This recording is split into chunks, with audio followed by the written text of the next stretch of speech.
I think what it means to me personally is with my, my dad didn't fight in World War II. He was in the Korean War.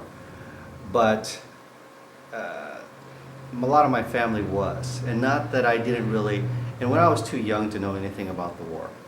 But I remember just my mom never talking anything about camp or never talking about anything in general about the government. And later on in life, you find out things. You learn that your parents were put into a camp because they were Japanese. They had their 4 years of their life taken away from them. They had their farms, their equipment, everything taken away. And that's just my family. The story goes on and on and on.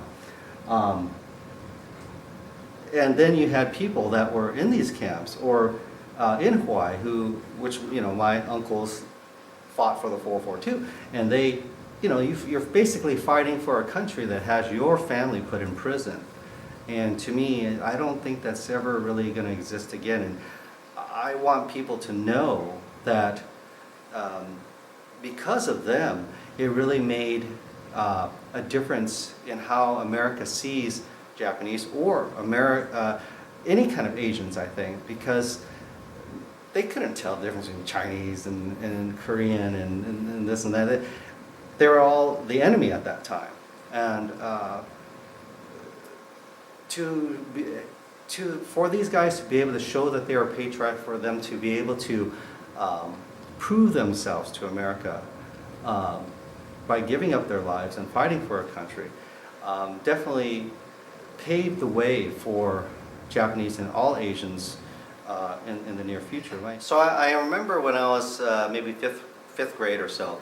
I was really young, and we were doing this project, and we were writing out. It was maybe a story about Japan. So we were writing out Japanese, and the teacher goes, "Japanese, that's too long. Just write Jap, abbreviate it." And so, we just wrote out our whole paper writing Jap. And so I remember coming home and showing my mom this paper, and she remember her kind of looking at it, and then she's kind of angry, and then immediately going to the phone and calling up all her friends, and she was angry with it. And then after she called them, I think she called the principal, or she said that she was going to call the principal, anyway, she was very upset, and I couldn't understand why.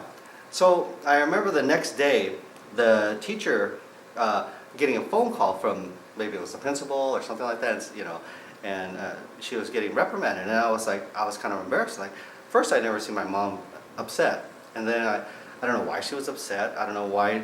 It was kind of embarrassing, the teachers. My mom caused the teacher to get scolded, and I didn't know what was going on. So I remember going back home the next day and telling or asking my mom, why are you getting so mad? It's just abbreviation of Jap. I mean, Jap. What's wrong with that?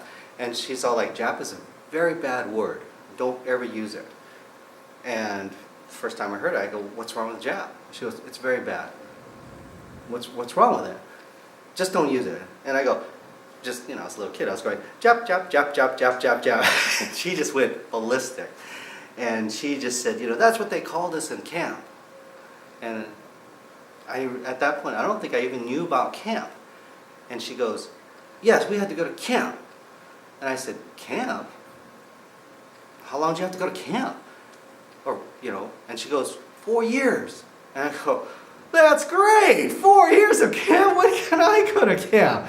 And, needless to say, I didn't know anything about the camp. And later on in life, I figured out why she didn't like being called Jap or anyone using that word, and that camp is not a good thing.